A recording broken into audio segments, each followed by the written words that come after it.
You'll be fine going to the hospital alone, right? I swear I'll send you straight to hell. My name is Lisa, and I'm currently 9 months pregnant.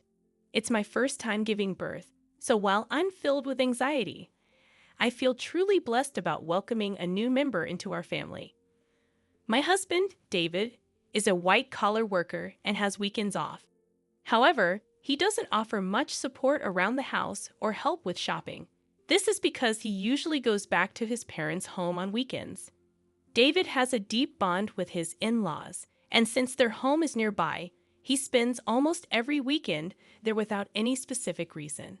Since becoming pregnant, I've been cautious about lifting heavy objects. For instance, when buying heavy items like rice, understanding friends often help out. My daily routine starts by waking up early, preparing breakfast for David, and seeing him off to work. Afterward, I do the cleaning and laundry, and then head out for any necessary shopping. Once I return home, I start prepping for dinner. Only after finishing these tasks can I finally have some relaxation time. Since taking maternity leave, I've taken up a new hobby, blogging. Every day, I write a diary accompanied by photos I take, such as meals, the blue sky, flowers blooming in the garden, and more. Many friends and acquaintances leave comments, and these moments of journaling have become small daily joys for me. One evening, as I was preparing dinner, my husband returned home as usual. He carelessly placed his bag and jacket on the sofa, and I tidied them up, hanging them on a coat hanger. "Welcome back. I made hamburgers for dinner. I'm going to take a bath," I said. Responding curtly, he headed straight for the bathroom. 3 years have passed since we got married, and there has been little kindness or consideration from him. I occasionally wonder if this is truly what a marital relationship should be like. But I've resigned myself to it. When David returned in his pajamas, I handed him a drink. "Where's the beer?" he asked, glancing at the bar. I hinted, "Sorry, I forgot to buy it today. I'll get some tomorrow." "Seriously? Go to the convenience store now." His demeanor changed immediately, and he spoke with evident anger. I was irritated. Why was he asking his pregnant wife to do this? If you want it so badly, why don't you go get it yourself? It's hard for me to move around with this big belly. At that moment, he became even angrier and started shouting. "You're the one who forgot to buy it. It's your job to fix that mistake. Just because you're pregnant doesn't mean you get special treatment." My mother always said it's important to keep moving for the sake of health.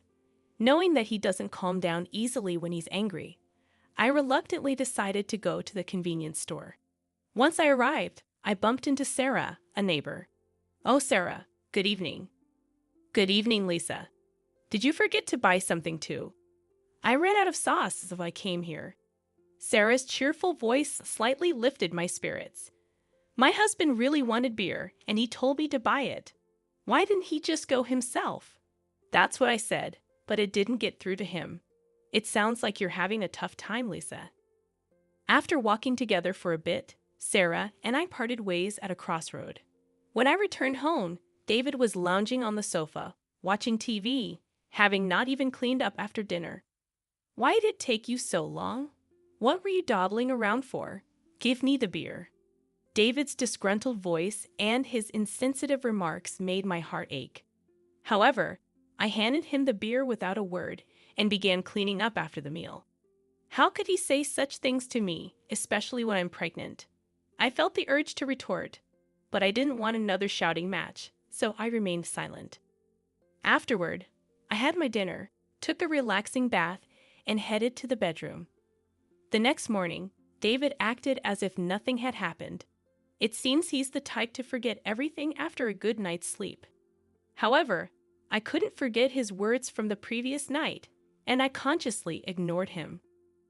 "Why are you making that face so early in the morning? Don't take it out on me. I'm heading to work now, so be a bit considerate. You know the importance of appreciation, right?" Due to what he said, I was filled with the urge to retort, "That applies to you, doesn't it?" But out of shock and disbelief, all I could do was sigh deeply and see him off. "Be careful, right? I won't eat dinner tonight. See you." Without any explanation, David left in a hurry.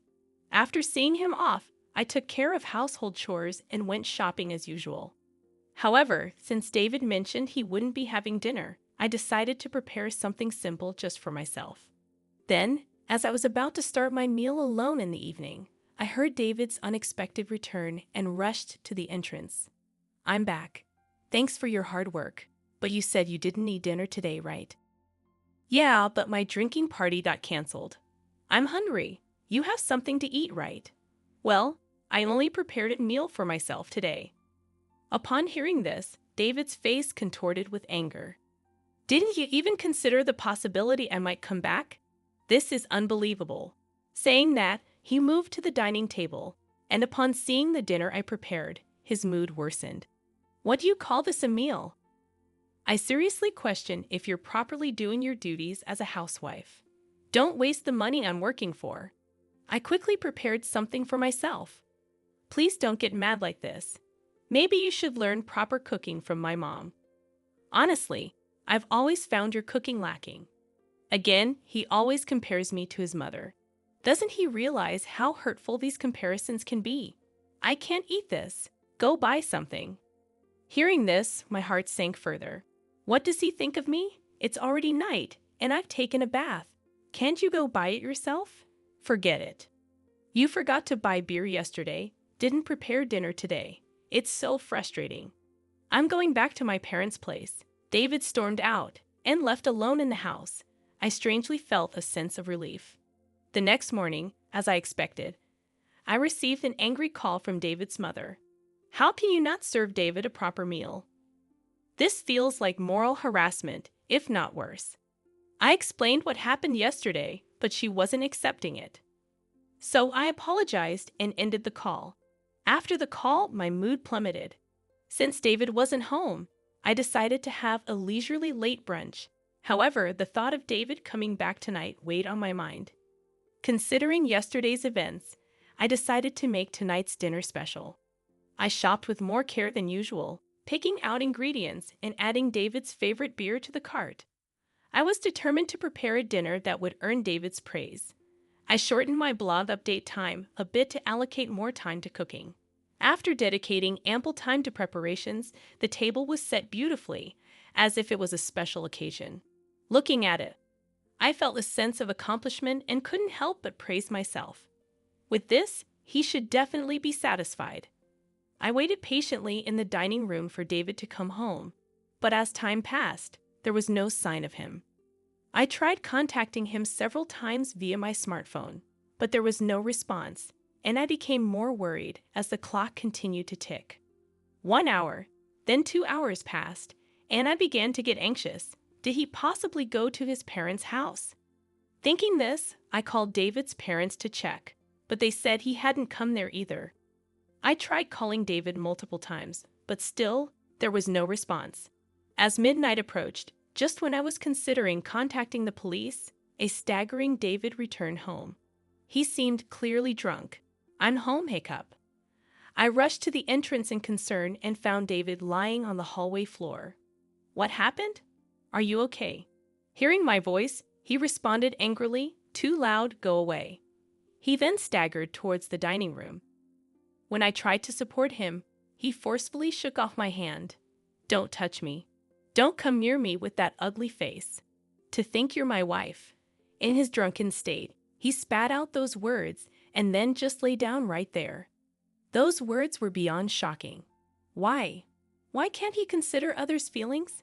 His remarks hurt me deeply, and I was filled with thoughts of maybe he no longer sees me as family. Tears welled up in my eyes. I put so much effort into cooking, it was all for nothing. With that thought, I had my dinner alone and enveloped in loneliness. The next morning, David woke up as if nothing had happened. "My head hurts. I guess I drank too much." "But why did you leave me in the hallway?"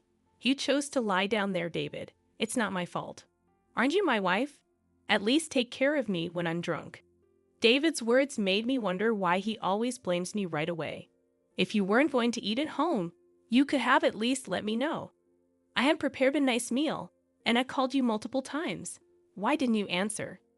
Then David replied nonchalantly, "My drinking party from the day before got rescheduled to yesterday." Do I have to report everything? Besides, you know how hard it is to pick up the phone during a gathering. Think about my situation. With every word David said, my heart got colder and my expectations of him diminished.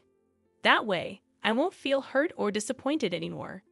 This thought lingered in my mind that I'm taking a break and going back to my parents' home tomorrow. Being with you lately feels unpleasant and boring. Seeing David's attitude of looking down on me made me increasingly consider the option of divorce. Our baby is due soon, and my heart races in anticipation.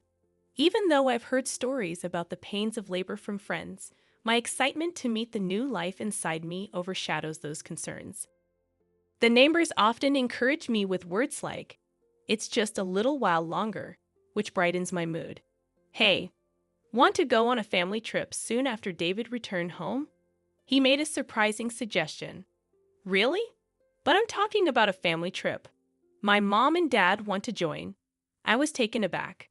Why would parents make such a proposal? Tensions exist between me and David's parents whenever there's an issue concerning David. They tend to blame me, like the previous phone call incident. However, the sudden idea of a trip left me doubtful. I'm about to give birth soon, and traveling a long distance might be a bit risky. David replied, "How many times do I have to tell you?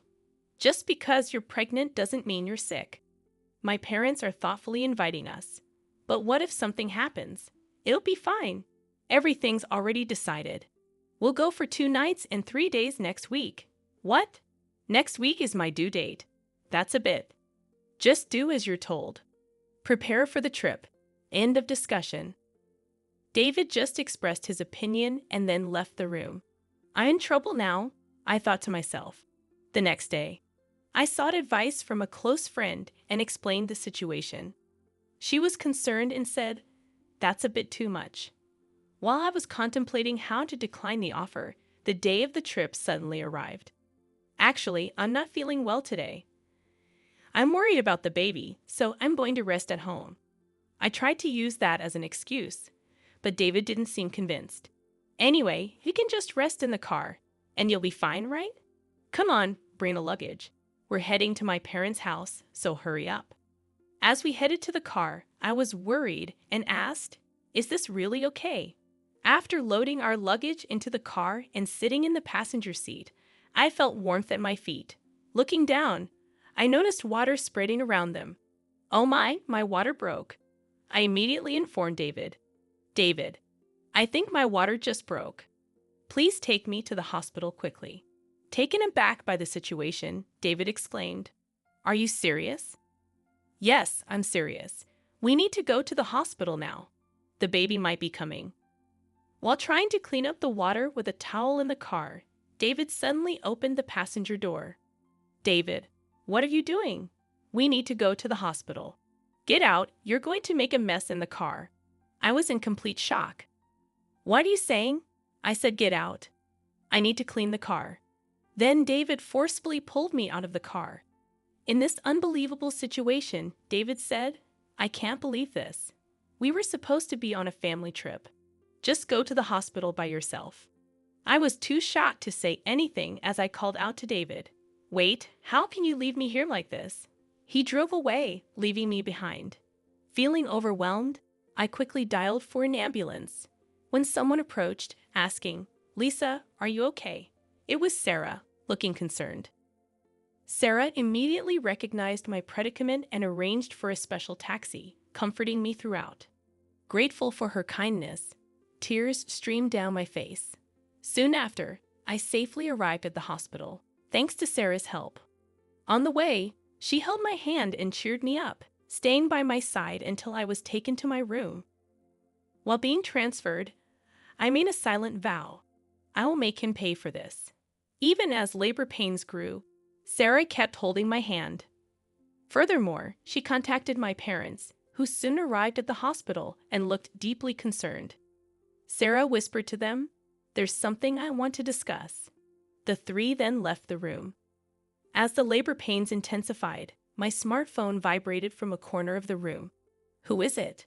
I asked, and my parents responded with David's name. They looked displeased, but I took the call anyway. As soon as I answered, I heard a panicky David, "Help me." However, I was in no state or mood to converse with him and promptly ended the call. Despite my parents turning off my phone, David continued to send messages. As labor intensified, I was finally moved to the delivery room. After enduring the pain for some time, I finally heard my baby's cries. Exhausted, I saw my parents and Sarah standing before me with warm smiles. Relieved, I closed my eyes and rested. When I woke up after a few hours of sleep, I found myself lying in the hospital bed. Rubbing my eyes, I noticed my parents sitting next to me, their faces filled with concern. "Are you okay?" My mother asked gently, still feeling the weight of exhaustion. I couldn't muster the energy to sit up, while my father looked teary-eyed. My mother consoled him, saying, "The postpartum period can be exhausting." Witnessing this heartwarming scene, a smile formed on my face. "How's the baby?" I inquired.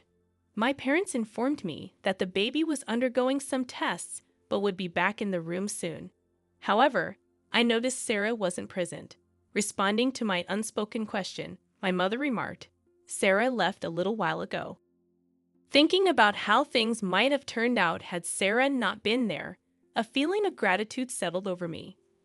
I made a promise with my parents that after being discharged, I would visit Sarah to express my gratitude.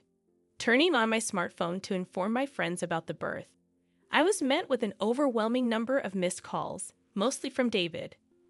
The sheer number left me momentarily stunned, but I felt no hope or expectation from his calls. So I closed the notifications without hesitation. One of my friends visited the hospital room to congratulate me on the birth. As she rejoiced and extended her genuine wishes, I opened up about the recent incidents with David. After hearing the story, she expressed both shock and anger, half-jokingly saying she'd like to punish him a bit. But she also emphasized that my health and rest were paramount, chatted with me for a while, and then left. My parents, already briefed by Sarah about the whole episode, asked, "What are you planning to do next?" I shared my thoughts about my relationship with David and told my parents I'm considering divorce. They respected my decision and provided their support. Upon my discharge, I planned to stay at my parents' house, where they had prepared a room for me. Meanwhile, David seemed to have visited the hospital, but as I had informed the hospital staff that I didn't wish to see him, he wasn't allowed in. The next day, Sarah came to my hospital room holding a fruit basket. "Sarah, you came!" I exclaimed with delight. "You seem to be recovering well, but remember not to overexert yourself. Postpartum fatigue can be quite profound," she advised. Feeling comforted by Sarah's words, I sighed with relief, taking the fruit basket from her. "Sarah, thank you so much for helping me. I don't know what would have happened if you weren't there." I expressed my deep gratitude as I bowed deeply. Sarah gently laughed, saying, "What's most important is that both you and the baby are healthy. I just want a small hand. Regardless, I'm forever grateful. Once things settle down, I'll come over to thank you properly." Sarah laughed warmly in response.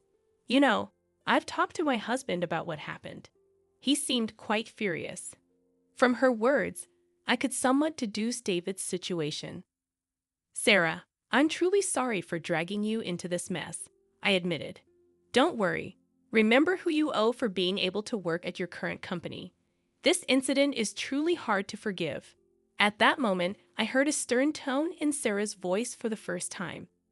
Sarah was actually the wife of the CEO at the company where my husband worked. When we first moved to this residential area, I had no idea about this fact. However, as we frequently encountered each other at the local supermarket, shops, and occasionally at convenience stores, we gradually became closer. We even began to enjoy tea together, and during these sessions, I learned about the nature of her husband's job.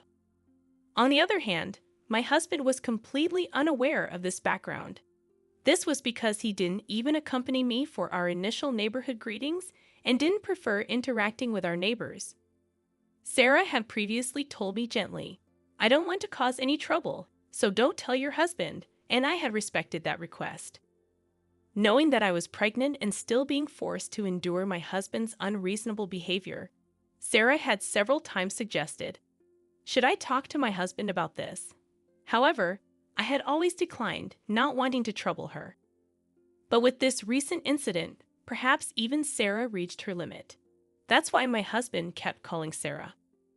"I really can't thank you enough for everything." Sarah's strong words made me realize how fortunate I was to have someone who'd go to such lengths for me. I couldn't help but tear up. Seeing my reaction, Sarah once again gave me a warm smile. "Lisa, you're a dear friend to me. I can't just stand by and watch when something like this happens to a friend." Our conversation was filled with heartfelt smiles. However, my husband's messages didn't stop despite the barrage of notifications. Online, I consciously ignored them all.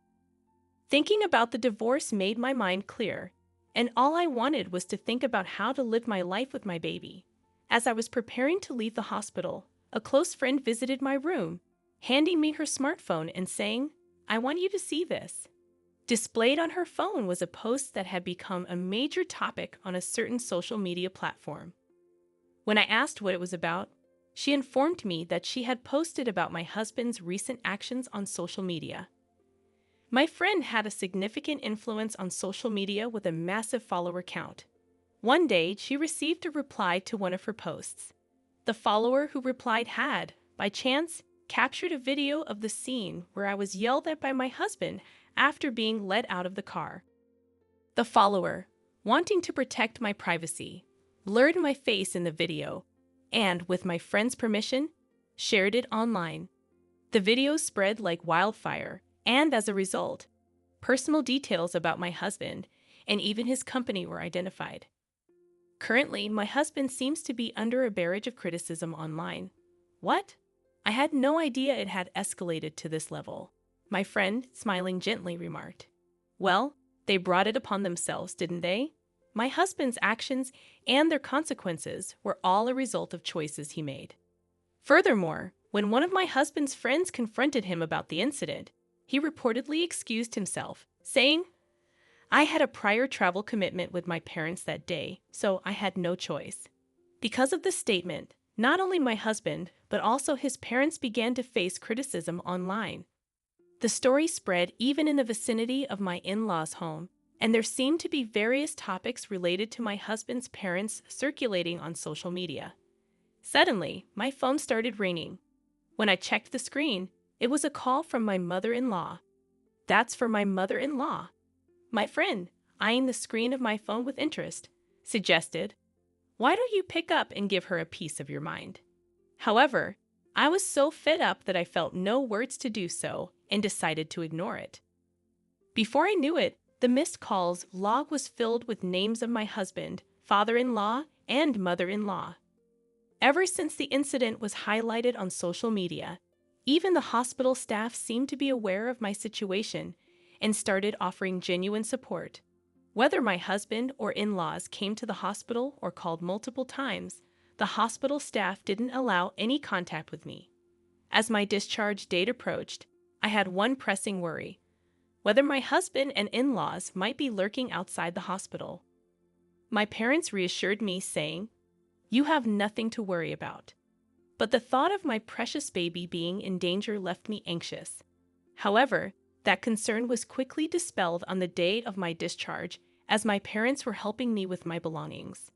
I heard my husband's voice shouting, "Lisa," followed by the loud voices of my in-laws. Suddenly, men in black suits surrounded me, forming a protective barrier.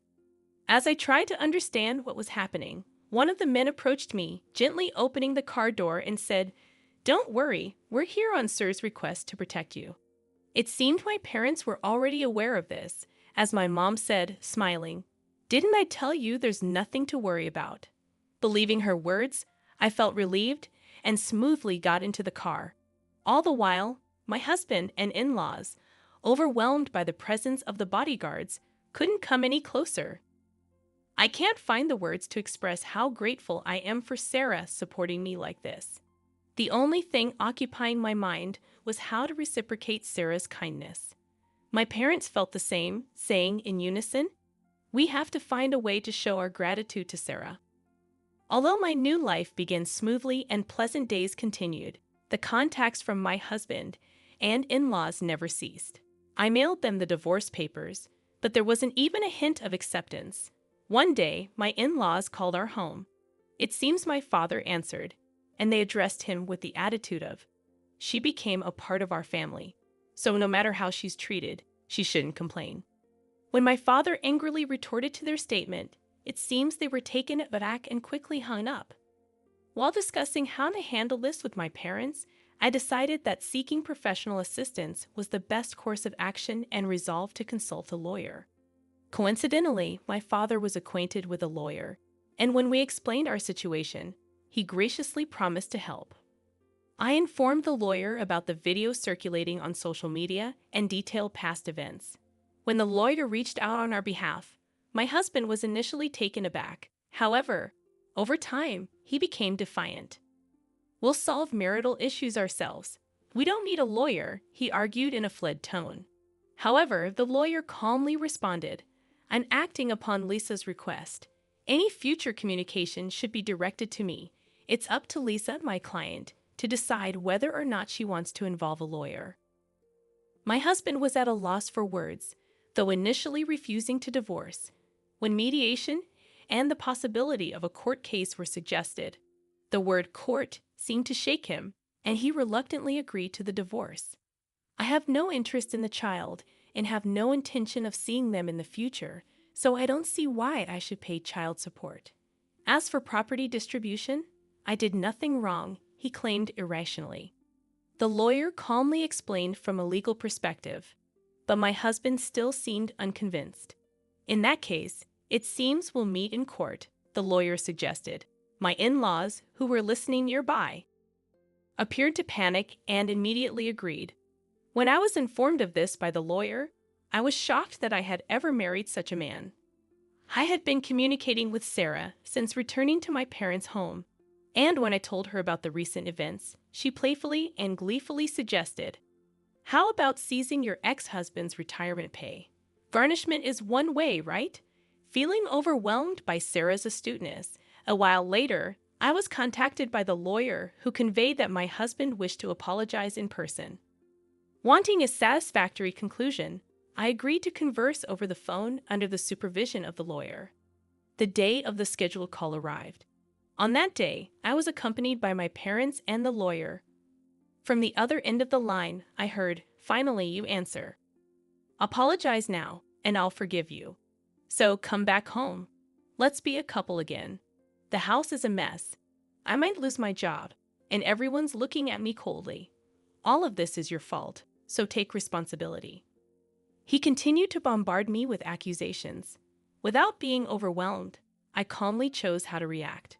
When he said, "See, you can't even reply properly, truly a woman with no redeeming qualities," I finally responded, "Just so you know, this conversation is being recorded. I'll keep it as evidence. Goodbye." Hearing this, my husband's voice revealed his shock. "Wait, you recorded it? That's not fair, right?" I was joking. "I'm sorry. I can't live without you. Let's start over. We truly loved each other, right? I promise I'll try harder from now on." After hearing those words, I immediately hung up the phone. With the recorded data in hand, I handed it to the lawyer and asked, "Can you utilize this audio as evidence?" Shaking his head in disbelief, the lawyer remarked, "He truly is an incorrigible man." My parents, feeling the same as me, had firmly decided to sever ties with him. Seeing his behavior filled them more with astonishment and disappointment than anger. At some point, I realized I was slightly enjoying this drama, clinging to the little devilish side of me that emerged. The divorce procedures with my husband concluded smoothly. Both the property distribution and child support agreements went forward without a hitch, and the turmoil began to subside. Due to the information Sarah shared with her husband, the president of my ex-husband's company, he was promptly disciplined. The president, known for his family-oriented values, believed that an employee who couldn't protect his family couldn't be trusted by the company. David lost his job, couldn't make housing loan payments, and returned to his parents' home. His reputation was tarnished by the viral video, and he struggled to find stable employment, barely making ends meet with short-term part-time jobs. Rumors spread about his parents too, and according to reports from Sir's friends in the neighborhood, they seemed to live in perpetual unease. The cold societal judgment they faced, which exceeded my expectations, made me think that, surprisingly, this ostracization might be harder for them than any legal repercussions. With most matters settled and my health recovering, my parents, my baby, and I visited Sarah's home to express our gratitude. Both Sarah and her husband seemed genuinely happy and doted on my baby, making us feel warm and welcomed. After that, Sarah and my mother became close friends. Similarly, Sarah's husband and my father got along very well, and our families grew close. Furthermore, Sarah and her husband's son was around my age, and to everyone's surprise, our relationship began to develop in an unexpected direction. A few years later, the idea that I might actually become a part of Sir family was something no one could have ever predicted. Life truly is full of surprises.